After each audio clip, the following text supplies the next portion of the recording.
Hey, good morning, team. How are you? Hope you are keeping very, very well. Happy New Year to everybody. I hope you're having a cracking start to 2026. It has been alive and well here in the gym this morning. In the last couple of days, people obviously feeling like they've got to get a bit of fitness in and offset the dietary debauchery.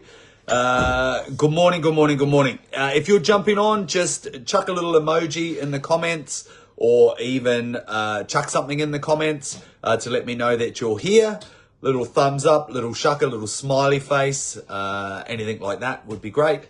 I'm going to move relatively swiftly through this. So I highly recommend before we start that you have a note-taking device. So whether it's some paper's great. Or even if you're able to take some notes on your phone, because like I said, I'm going to move pretty quickly and I'm going to cover some big ideas and concepts in relation to goal setting. I'm going to do my best to keep it as simple as I possibly can, because I think this is it's a simple process, but it's the application and the doing can sometimes be quite challenging. So I'm just going to be uniquely me in this goal setting session. So there will quite possibly or probably be the odd bit of profanity that might come out. So if you're watching this near young children or anything like that, you might just need to moderate it or turn the volume down or something like that. But generally speaking, I will do my best to filter my language. So I'll just be uniquely me. I encourage you to go on with a very open mind. So I'm going to cover some things that you probably already know about goal setting, and then I'm going to cover some things that you quite potentially haven't come across before, some things in relation to neuroscience and some of the latest kind of behavioral science concepts and ideas that surround and underpin the performance psychology industry in relation to setting goals.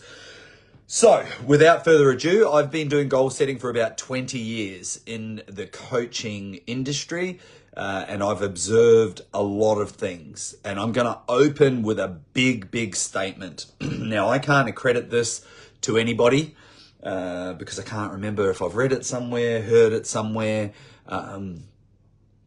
or I tend to think it's probably a bit fucking too clever for me to have come up with this. But this is my observation. And if you've been around me a little while or seen me online, you would have heard me mention it a few times. We don't rise to the level of our goals, but we fall to the level of our daily habits and protocols. So I'll say it again. We don't rise to the level of our goals, but we fall to the level of our daily habits and protocols. Now, goal setting is fundamentally really fucking easy. Like if somebody comes into the gym with the whole new year, new me bullshit, and sets a goal for, they're going to lose 10 kilos, they're going to run an ultra marathon, they're going to place somewhere in the CrossFit Open, they're, going to qualify for the World High Rocks events, like throwing stuff out there is very, very easy. Breaking that down into the daily habits and protocols is where the brilliance is. And that's where people make their achievements. If you've been around in sort of the self-development, leadership, professional development space for the last few years, you'll see that it's very saturated and sensationalized with this concept. And they would be correct. Our micro habits will directly create the framework of our macro life. So I'll say it again. Our micro habits will create the macro framework of our daily lives. So what you drink, what you eat, the people you hang out with, the conversations that you have, the environment in which you're in, the shit that you read, the fucking stuff that you watch, all these things that we do contribute to the bigger picture, to our lives. And so that's something to be very, very aware of. And this underpins the whole discussion of goal setting. So we don't rise to the level of our goals, we will fall to the level of our daily habits and protocols. And if your daily habits and protocols are what we call maladaptive or unuseful, then that's not going to move the needle from where you are now to where you want to be. Hopefully that makes sense. Feel free to send any comments through, or if you have something to share on what I'm saying, because I'd love to be interrupted. I love that. The wife is monitoring the comments because for some reason I can't see any comments. Any comments so far, love? Oh, just a few hellos. Oh, a few hellos. Yeah. Hello, everybody. Thank you for popping on the little emojis and stuff and letting me know that you're here. Because I tell you what, it's fucking weird just talking to yourself with no with no feedback. Every now and then I'll glance over to the wife. Go, Jamie, go. There's my boy. There's my boy. Another statement. Now, the conscious mind, and I'm not going to go into a conversation around consciousness.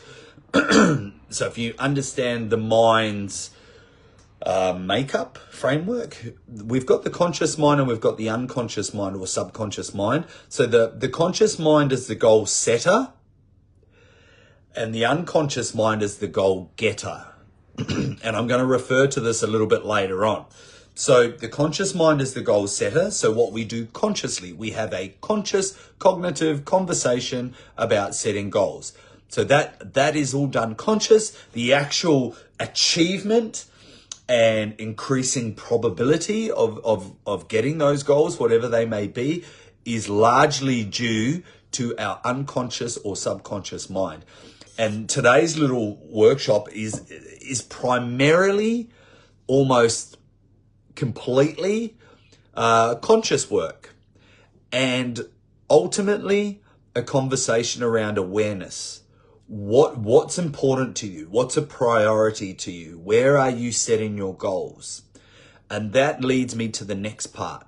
So if you've got a pen and paper, I would encourage you to write this down. I'm going to give you about 60 seconds to go and get a pen and paper.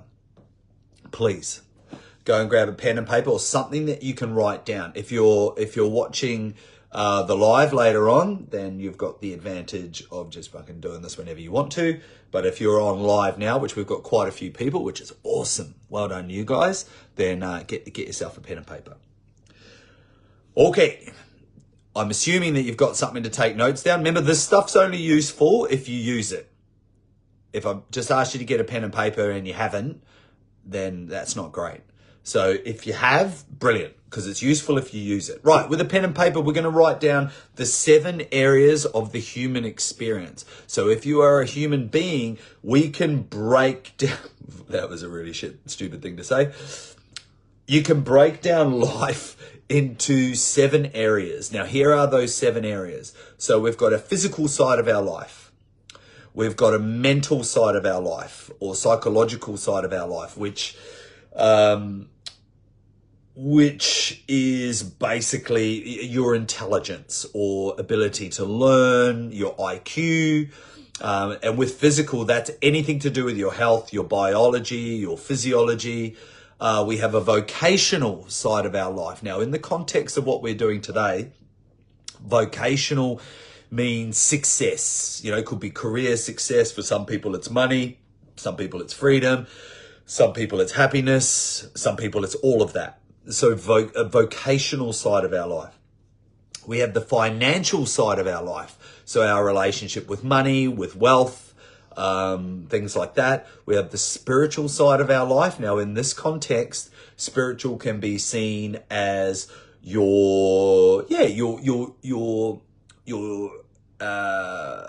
how you perceive or view spirituality. For a lot of people, it's self-development, professional development. That kind of underpins spirituality for this particular context. What else we've got? We've got family, so the familial side of your life.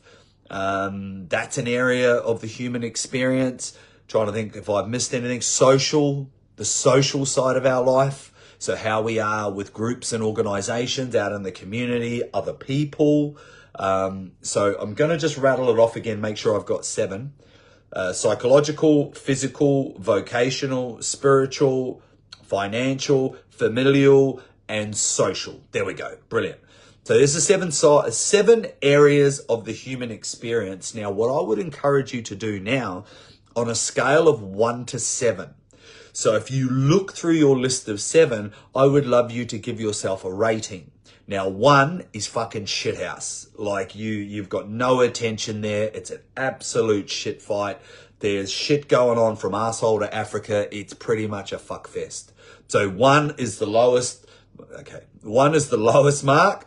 7 is you have what is perceived as automaticity, or you have mastery. It is happening automatically.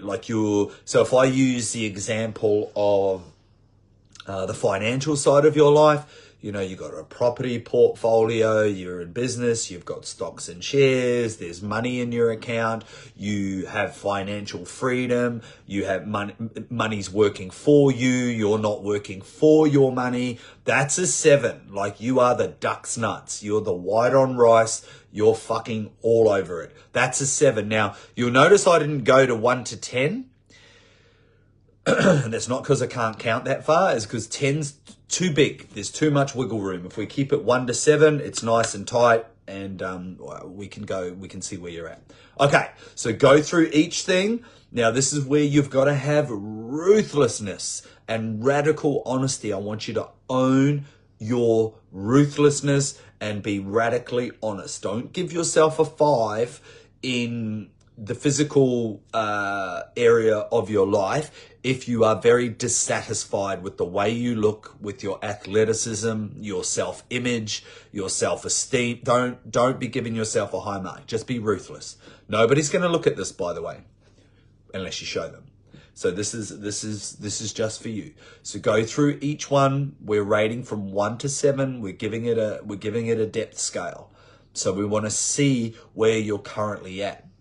And I would highly recommend doing this quite often. This is something that can be done once a quarter. Taking an inventory of our life and seeing where we're at. You can sometimes be quite startled and quite surprised at where you're at. Because the reason why we do this is not to go and set 7 goals. That would be a dumb idea. That would be too much. But it's ultimately about awareness. Okay, where do we want to put our attention? Where do we want to put our energy? Where do we want to put our focus? Where do we want to put our awareness? What's important to us in 2026? What's a potential priority in 2026? That's what this is about. Because what I've witnessed in 20 years of goal setting is that, and I'm going to use an analogy of sport. People can be fucking incredible on field, but they are absolutely shithouse off field. I fucking fundamentally fucking hate that saying, oh, how we do anything is how we do everything. Like, that is a crock of shit. Because what I mean about being good on field and being a shit fight off field is I know friends that are incredible in business. They will go the extra mile to make money. But in the area of their fitness, they will make every fucking excuse possible about their health. So that debunks and finds fault in the how you do anything is how you do everything. Like, ridiculous statement. And I've heard it for a very long time. So people could be really good on field and really shithouse off field. Now, taking an inventory in the 7 areas of your life is a very, very good starting point.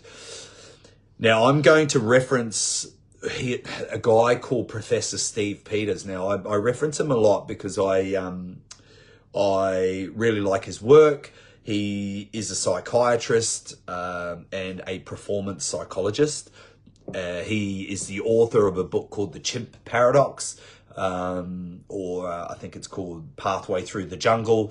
Worth reading if you like to read, or an audio book. But anyway, back to Professor Steve Peters.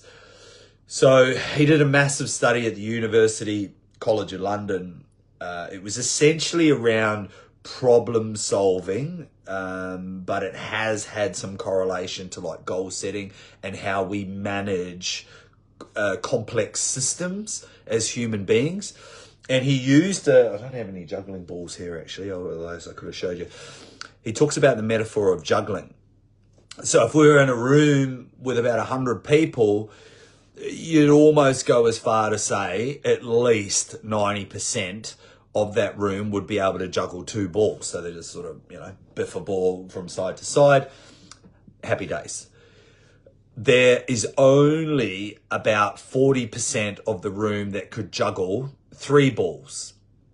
So, there are people out there that can juggle. There is only 5% that can do 4 balls, and that's it.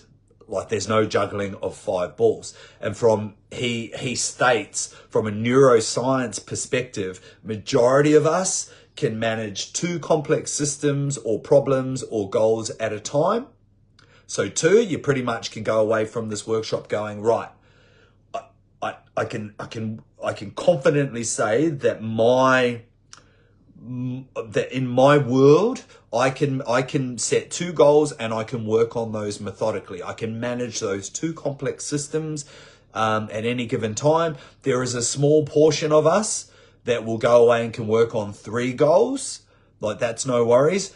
But you could almost say everybody that's watching this, no point setting 4 goals because it's too much. And we just can't manage that whilst maintaining and fostering and nurturing the other complex systems in our life, like children, work, making money, blah, blah, blah. So what I would suggest is you look at the 7 areas of your life, have a look at the ratings.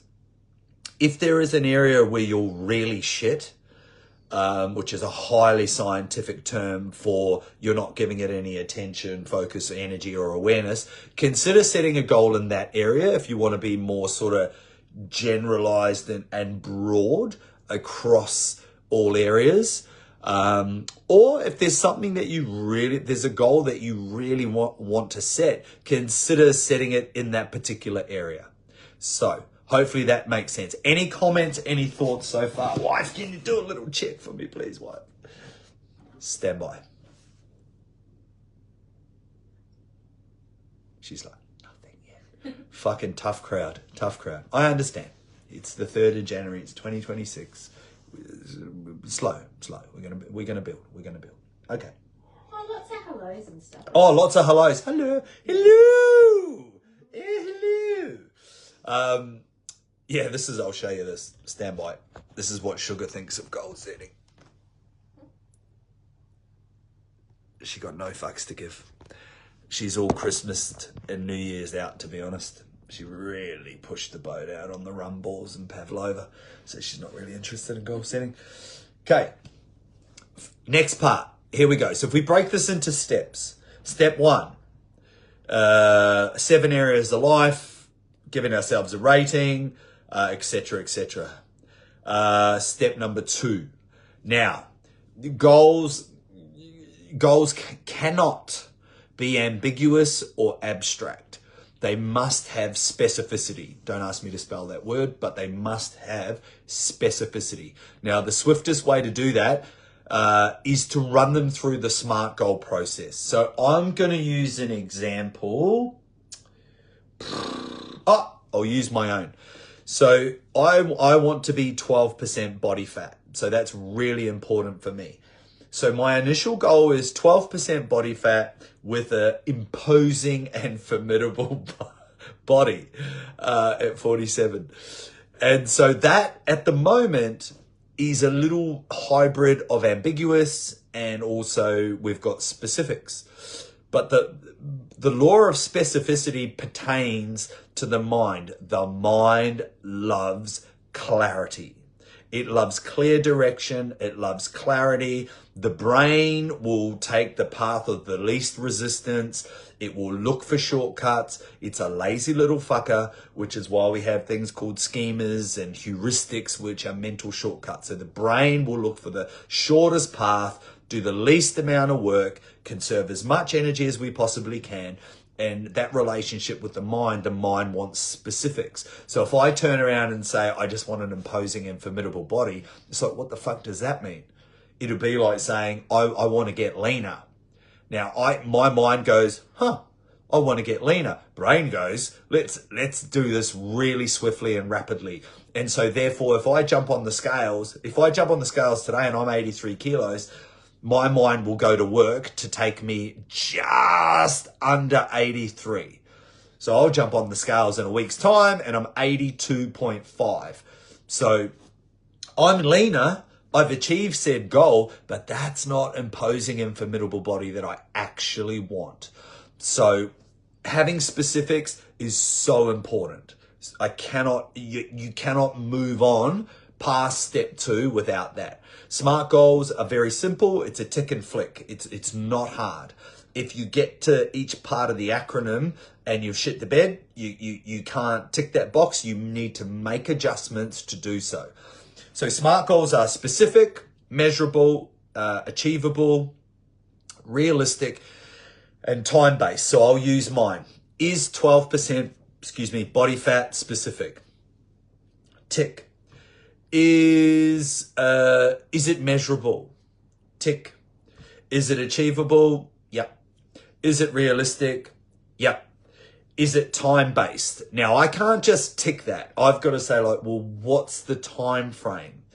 And so my time frame to be 12% body fat and start to reflect a formidable, imposing body, 6 months is what I've put down. Okay, so I've ticked all that. So that's the next part of your goal setting scenario. So you must run it through the SMART goals. So if you've highlighted, you've got 1 to 3 goals. Remember, if you're a high performer, high achiever, you're the person that can juggle 3 balls, have 3 goals. If you're not, and you have like a busy life and you might just have 1 or 2 goals, then make sure that they are run through the SMART goal process. Hopefully that makes sense. Put a little emoji in the comments to let me know you're still with me, you're engaged, and that makes sense. If it doesn't make sense, let me know, because we're moving to step 3. And this is where we start to flirt with the unconscious component of goal setting. Now, I've got about 20 minutes left, so I'm going to move very fucking quick. Now, question. There is a question. Oh, yes. But you can confirm, because I think you're just about to talk about this. Is it intelligent?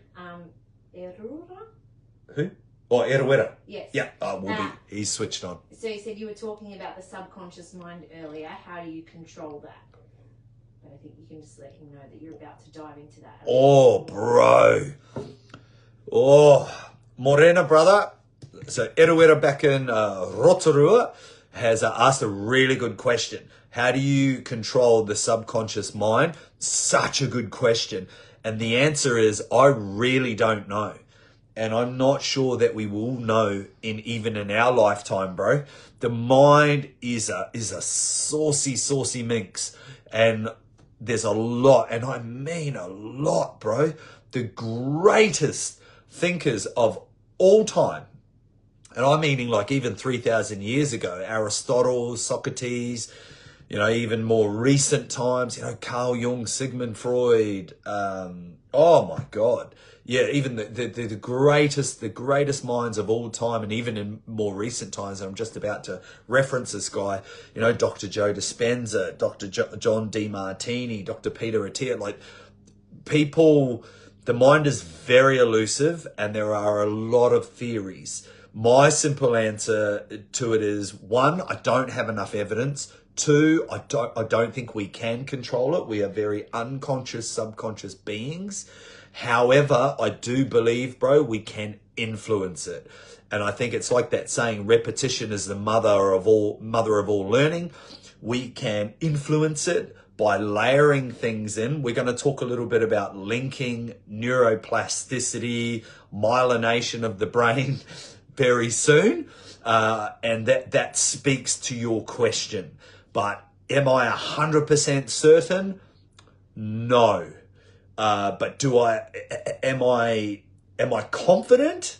Yes, that we can layer in things with repetition, because essentially that's how we form habits. If we think about tying our shoelaces, driving a car, brushing our teeth. Like, they're all subconscious and unconscious patterns that we do every day. So they've been influenced, they've been layered in, they've become involuntary, they've become automatic, they've become, and I love the word automicity, which basically means automatic. They've become they've become that way, and we can do that with things that are important and are a priority. How much of that is subconscious? Fuck, bro, I really don't know. And I don't think in our lifetime we're going to be able to 100% say it's this, it's this, it's this, it's this, it's this. But we can make pretty strong assumptions is probably my best. I hope that answers your question, bro. Fuck, that was a good question. Is that all good? Yeah. Yeah. Oh, Kate Tipai. Another Right. question? Oh. Just quickly, one more. Yep. So, Kerry? Yep. McRitchie, when your goal is big, do you break it to smaller amounts? Oh! If your goal is big, do we break it to smaller amounts? Okay, Kerry, this leads me to we are going to discuss this point, but this particular statement was attributed to Albert Einstein. He said, compound interest is the eighth wonder of the world. He who understands it earns it. He who doesn't pays it. So I'll say it again. Compound interest is the eighth wonder of the world. He who understands it earns it. He who doesn't pays it. So if you think about money, right? If we squirrel away a little bit of money, say if I say $5 every day, $35 a week. Hold on, is that right? Yeah. $35 a week. You know, over 20 years, like that's going to be a significant figure. If I, you know, you can think about compound interest in our health.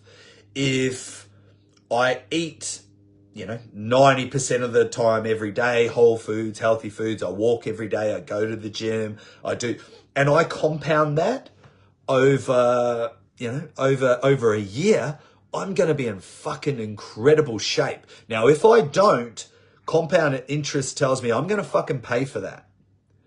And Jocko Willink, who is an ex-Navy SEAL commander, he said discipline equals freedom. And it's a very powerful short statement, but it's very true. If I have the discipline to do the daily protocols, the daily habits, really small, just keep them the micro, then I'm going to have the freedom of that particular area. So if I exercise every day, and again, it doesn't have to be radical, just fucking be active, do something. And I eat healthy every day, I have the discipline and the structure to do that, I'm going to have the freedom of health.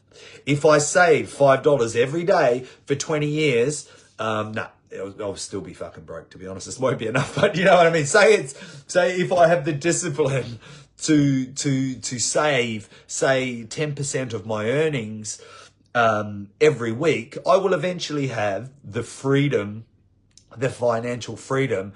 I'll have more financial freedom compared to somebody else. So this is where the micro habits start to dictate the macro life. This is where discipline equals freedom. This is where compound interest is the eighth wonder of the world, according to Albert Einstein. Hopefully that does that. Got to be careful when you ask me questions. Oh, fuck, I'll take off. Anyway, what? She just wanted to know the answer to the question. We're going to Albert Einstein.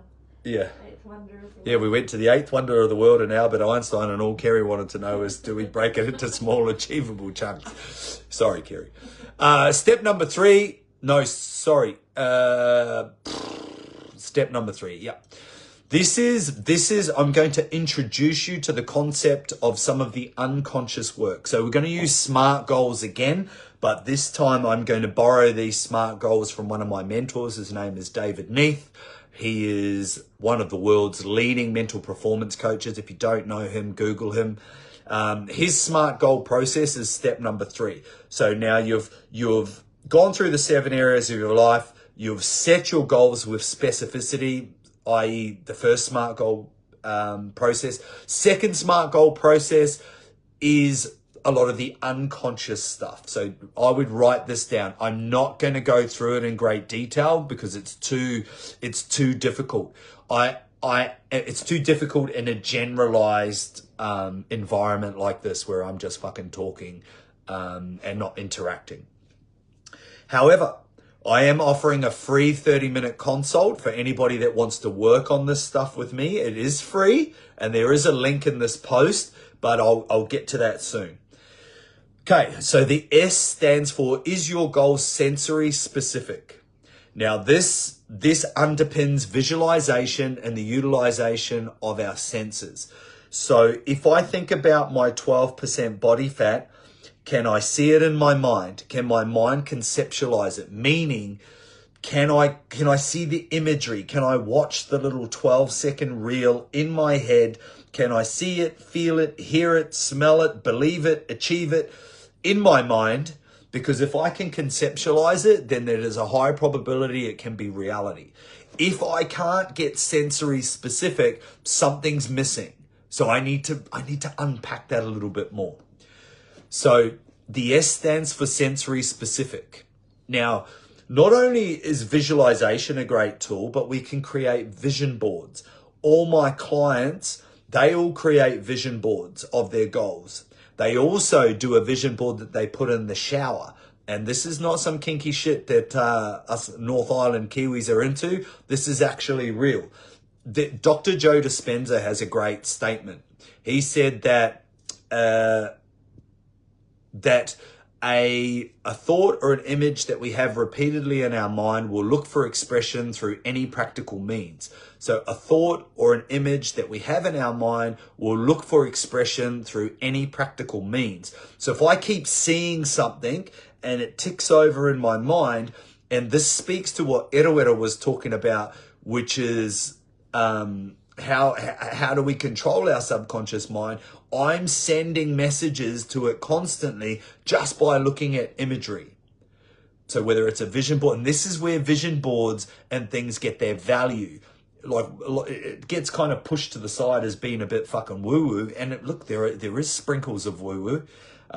Feel free to get the sage out and the lemon myrtle all over your vision board if you want to. But there is science to say that if we keep seeing these things, they're going to layer in. The M stands for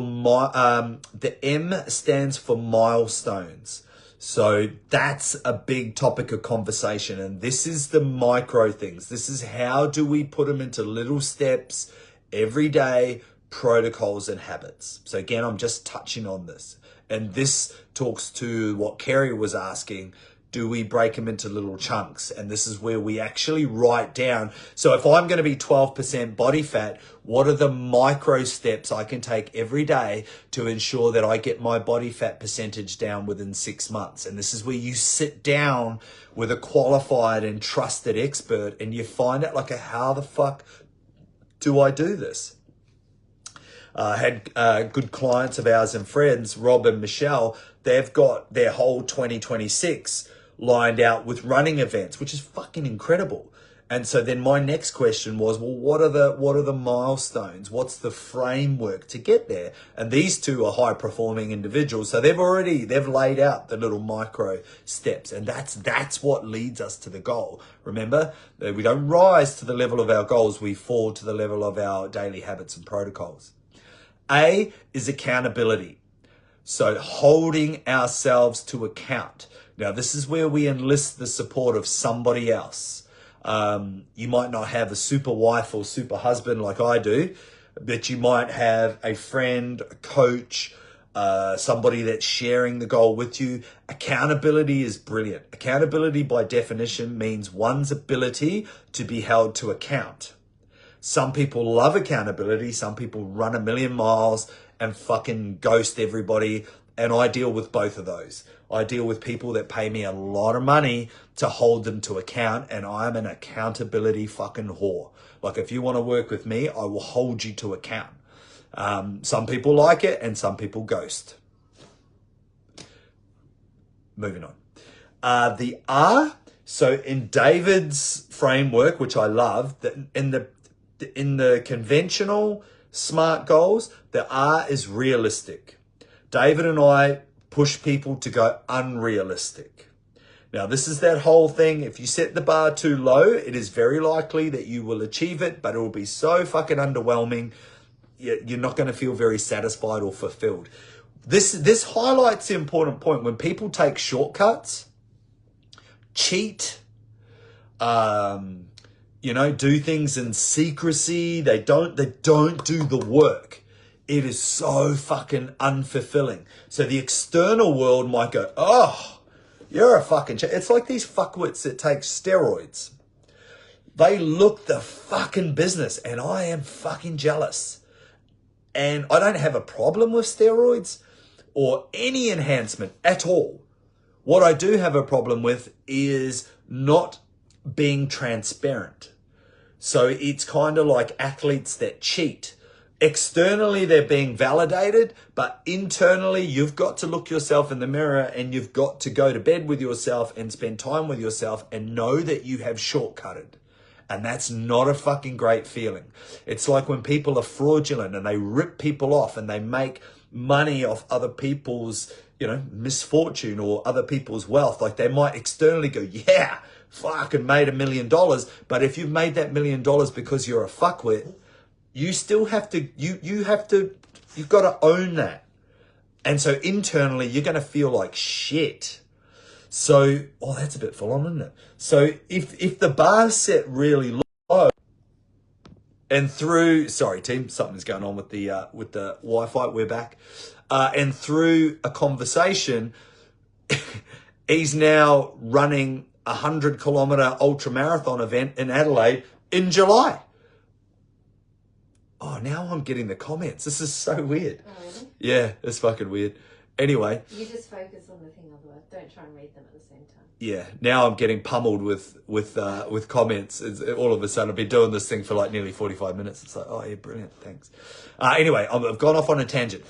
So if it's like that, I think it was Les Brown, the professional speaker. He said, aim for the moon. If you miss the fucking moon, you're going to get some stars. But if you aim for the fucking low-hanging cloud because it's humid out, it's like, oh my God, that's like, nobody likes that. That's flaccid, tepid, lukewarm, veneer, vanilla, fucking shit. Like you just, at the end of the day, ultimately, you're going to feel very unfulfilled. So I would look to go unrealistic, and then as we remember, we don't want the whole top of Everest or Kilimanjaro. We could set our goal for that, and then we reduce it right down to the daily protocol and habit that is so fucking small. It's not overwhelming. Hopefully that makes sense. I went off on a tangent. I apologize. T, timeline. So if I go back to my goal of 12% body fat, in 6 months' time, so halfway through the year, I start with the end in mind. Now, I'm about to get immensely turned on because I'm going to share a fucking cool concept. Now, Aristotle, 3,000 years ago, he founded the concept and idea of what is called the telos. Now, the telos, T-E-L-O-S, by definition means the end in mind. So when we set our goals, we think about the end in mind. We create a timeline. There's a deadline, and then we make our way back and we reverse engineer it into small micro habits and goals. And I just want to pause a second on telos. So that concept, the telos, means the end in mind, or our higher purpose, or our most important thing, or our priority, our meaning in life is what the telos is. The end in mind, that is the meaning. Now, if you think about telomeres, telomeres is the end of our gene. So you think about our DNA, the gene, telomeres are the end of the gene. There is a thing in our brain called the telencephalon, which is, wife's thinking like, fuck it, here we go. I didn't make that up. It is the end of the brain. That is the telencephalon. So this is all come off, and you think about the telephone. the end of your ear. No, I'm joking. But you think telos, all these things were, the telos underpins telomeres, telencephalon. It's our higher purpose, our higher meaning, our highest priority, what's most end of the chromosomes. Thank you, Rob. So end of the chromosomes. So you think Professor Rob's just going, you got to watch what you say when you've got professors watching lives. I've gone off on a tangent. This is the telos. So this relates to more of the unconscious stuff, which I am not going to talk about, but I'm just going to give an overview. This is where the conversation of values comes in. What's your highest value? What do you value most in your life? Because this stuff correlates with our goals. So anyway, moving on. I said I wouldn't go on too much about it. That's step 3. Okay, so step 1, 7 areas of life. Step 2, specific SMART goals. Step 3, more of the unconscious, subconscious drivers behind the SMART goals.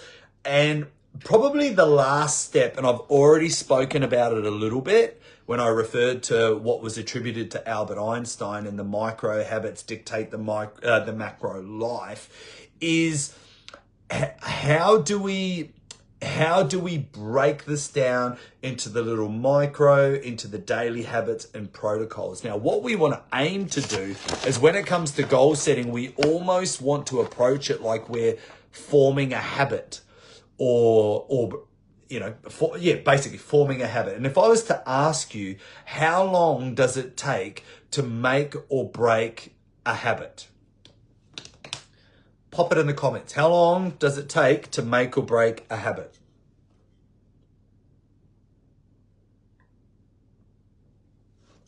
Somebody. There's quite a few people on this live. I'd love to hear somebody hit me with this.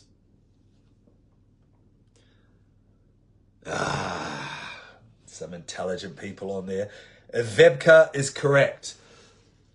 So we've got 90 days. We've got 21 days from Dean.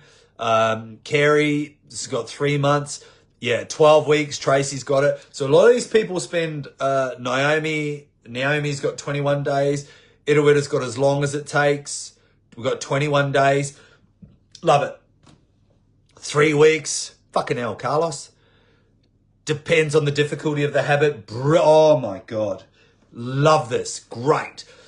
I was with Rada actually. I used to believe it was 21 days. You know, they used to say 21 days to make or break a habit, 3 weeks. You know, that's what I had heard. Rob's got a wide range, 18 to 254 days. We've got 90 days. So feel free to fact check me on this.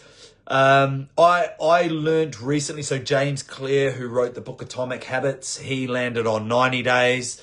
The University College of London, one of their most recent studies, they've said that the mean, or basically the average, is 66 days, which is a little bit over 2 months. So 66 days. So what we're aiming to do, thank you for sharing those insights, because what we want to do is we want to create automicity. So we want to make this easy. We want to continue to give energy and to give focus to these goals, and we want to do it for some time. So what we're looking to do is create that structure, keyword, structure, where we can implement those daily habits and protocols. So we want to look at our goals and say, look, I've got to hit this on the daily. I want to do it in such a way that I am creating new neurons and new neural pathways, connections, by repeating the daily protocols and habits. Now, my wife has told me not to go too far down this pathway enthusiastically, because I'm going to lose a lot of people. And that's not to be disrespectful. It's to simply share that, because it can get quite confusing. So that's why I sort of talked about the 66 days. How long does it need time to take to make or break a habit? And so you're looking at a pretty decent investment of time to achieve these goals. But if you think with the end in mind, or the telos is a big picture, we've got to look like, how do we make it really, really small, or so small that it's frustrating on the daily? Does that make sense? Because what we're trying to do, right, is there is a thing called, when we make a connection. So I'll go back to, I'm going to finish on this, right? I'm going to finish on this. I'm going to give you a little bit of psychobabble, tiny little dash of neuroscience. Give me a thumbs up if that's okay. If it's not, don't comment. When we make new connections, right? So say if I go, I'm going to get 12% body fat. Now, what I've got to do on the daily is this new training program that I've never done before, because I'm going to try something different, right? The connections are coated in a fatty tissue called myelin. And the more myelinated the connection, the less energy our brain has to use, right? So the more myelinated the connection, the less energy my brain has to use. So if I've got a daily protocol and habit that I don't have to fucking think so hard, or I don't have to like once a week sit down and plan out it's too much. So if I make it super, super easy to perform the action, my brain will start to prioritize said action and create importance on it. Does that make sense? So I am myelinating the brain on what is most important and what is a priority. I'm creating those connections and creating that higher importance and that higher priority. Now, the question you might be asking, if you haven't drifted off into cyberspace or fallen asleep or gone to check the oven or put the jug on, is how do you do that? And this is how we do it. If you came to me as a client, one of the first things that I do is I look at people's values. We go and work on the unconscious conversation of values. What is this individual's core values? What is most important? What is the highest priority for this individual in their life? Then I grab the goals that you guys would have already done.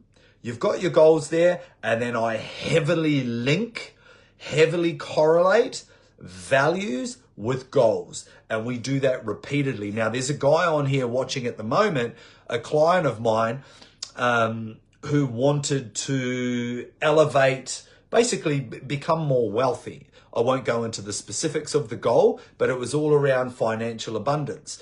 Now, we created over 1,200 links between the goal and the values. So imagine every day you are doing like 5 or 6 links of, what's the benefit of this goal to your values.